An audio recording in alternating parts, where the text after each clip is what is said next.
तुमने भार्गवी को चाहे जो भी वचन दिया, किंतु तुम देखना, समय आएगा जब मैं ये सिद्ध कर दूंगी कि वेंकटगिरी की सर्वश्रेष्ठ नर्तिका मैं हूं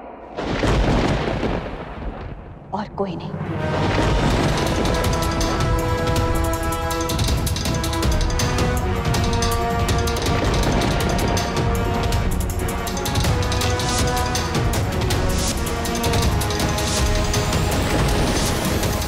राजकुमारी, यदि मैं सत्य कहूं तो मैं यहाँ हूं तो मात्र आपको नृत्य सिखाने के लिए, वो भी आपके आग्रह पर। और बात की जाए यदि भार्गवी की, तो उसे मैं नृत्य सिखा रहा हूं महर्षि भृगु के कहने पर। मैं मानता हूं कि वो आप जितनी दक्ष नहीं है, किंतु अपने शिष्य को दक्ष बनाना ही गुरु का कर्तव्य है, और मैं बस अपना कर्तव्य निभा रहा हूं। हो सकता है कि भार्गवी अपने परिश्रम से आपसे अधिक श्रेष्ठ नृत्यिका बन जाए, और अपने परिश्रम से कुछ भी संभव है।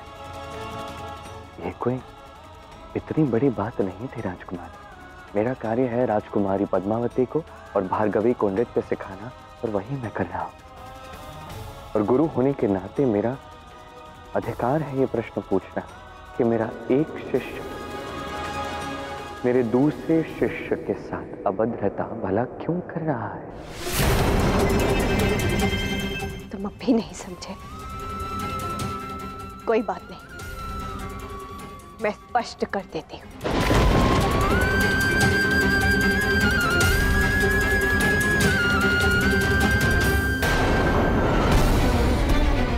क्या कर रही है राजकुमारी? उसे नीचे फेंक दीजिए। राजकुमारी नहीं, राजकुमारी क्या कर रही हैं आप? राजकुमारी आई, यहाँ आई, बैठिए।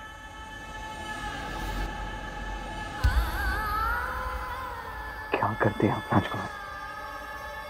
ऐसा भला क्यों किया आपने राजकुमारी? तुम्हें ये बताने के लिए कि अपने लक्ष्य को पाने के लिए मैं किसी भी सीमा को पार कर सकती हूँ श्रीनिवास। मेरे पिताजी मेरा विवाह करवा के मुझे इस राज्य से दूर भेजना चाहते हैं। वो चाहते हैं कि मैं एक ऐसे व्यक्ति से विवाह करूं जो शक्तिशाली हो, पराक्रमी हो, किंतु मैं एक ऐसे व्यक्ति से विवाह करना चाहती हूं जो मुझसे प्रेम करता हो, और मुझे विश्वास है कि ऐसा व्यक्ति मुझे किसी अन्य राज्य में नहीं, यहीं वेंकटगिरी में मिलेगा।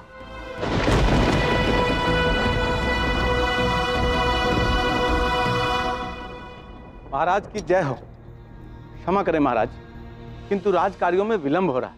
सभी मंत्रीगण दरबार में आपकी प्रतीक्षा कर रहे हैं। जानता हूं,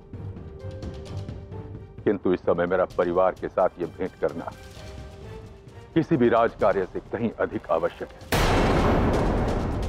आप एक काम करें, मंत्रियों की बैठक अगले पहर में रखवा दीजिए। जो आज्ञा महाराज।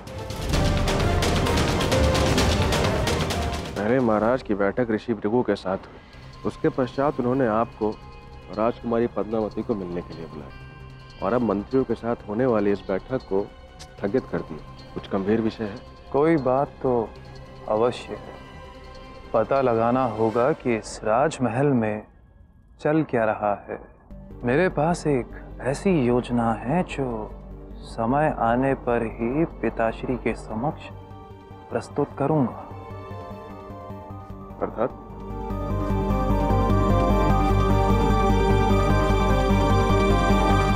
अर्थात सही समय आने पर पिताश्री से कह दूंगा कि मेरी प्यारी बहन पद्मावती हाथ से निकल चुकी है। एक रसोइये के लिए स्वर्ण आभूषण बनवा रही है, इससे पहले कि वो श्रीनिवास के प्रेम में सब कुछ भूल जाए और राज्य परिवार को अपमानित कर दे।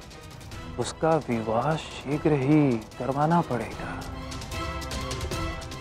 और उसका विवाह होते ही मैं राजा बन जाऊंगा। अब होगा मनोरंजन, जब मैं पद्मावती का सच पिताश्री को बताऊंगा। श्रीनिवास और पद्मावती का संबंध हमेशा के लिए समाप्त हो जाएगा।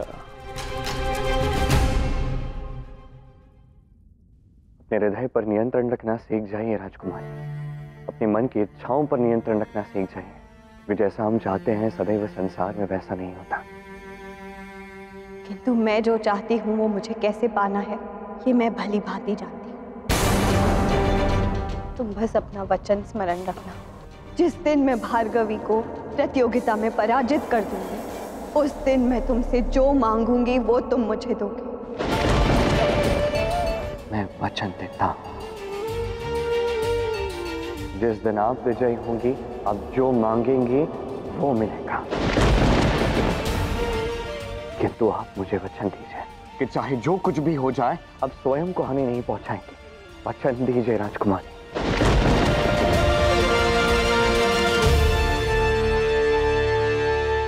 तुमने मुझे कहा कि भार्गवी के प्रति मेरा व्यवहार अनुचित था, कदाचित था, किंतु क्या मैं तुम्हें इतनी बुरी लगती हूँ श्रीनिवास? क्या मैंने कभी तुम्हारे लिए कुछ नहीं किया? जब तुम्हें चोट लगी थी तब मैंने तुम्हारी सहायता की। मैंने सदा केवल तुम्हारी प्रसन्नता चाही है श्रीनिवास, किंतु तुम सब कुछ भूल गए ना। मैं केवल इतना स्मरण रहा कि मैंने भार्गवी के साथ कैसा अनुचित व्यवहार किया। क्या तुम्हारे लिए केवल भार्गवी ही सब कुछ है? क्या मैं तुम्हारे लिए कुछ भी नहीं हूं? आपको सत्य बताऊं, आप मुझे कदापि बुरी नहीं लगती राजकुमारी। आपके लिए तो मेरे मन में अपार आदर है, सम्मान है, और इसलिए नहीं कि आप राजकुमारी हैं, इसलिए है कि आप उस आदर की, उस सम्मान की पात्र हैं, उसके अधिकारी हैं। आप में वो गुण है, आपका हृदय शुद्ध है, और मैं आपके इस हृदय को कभी ठेस नहीं पहुंचाना चाहता था, ना आज पहुंचाना चाहता हूं। किंतु हाँ, जिस प्रकार मैंने आपको वचन दिया है, उसी प्रकार मैंने भार्गवी को भी वचन दिया है, और वो वचन मैं पूर्ण करूंगा।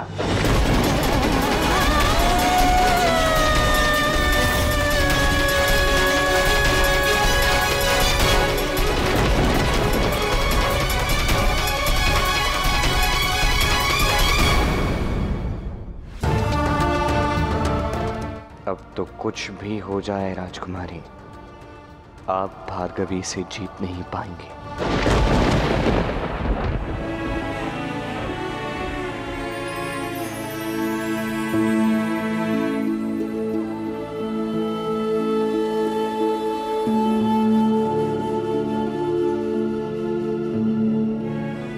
श्रीनिवास, मेरा ये दिया हुआ उपहार तुम पर कितना जच रहा है।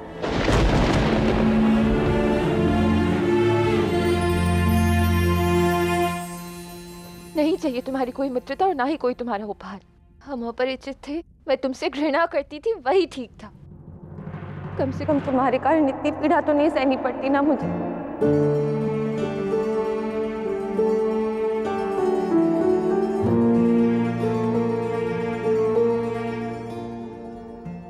तुम्हारी पीड़ा मैं अनुभव कर पा रहा हूं भार्गवी, किंतु तुम कितना भी प्रयास कर लो मुझे दूर करने का, मैं तुम्हें अपने साथ लिए बिना यहां से जाऊंगा नहीं।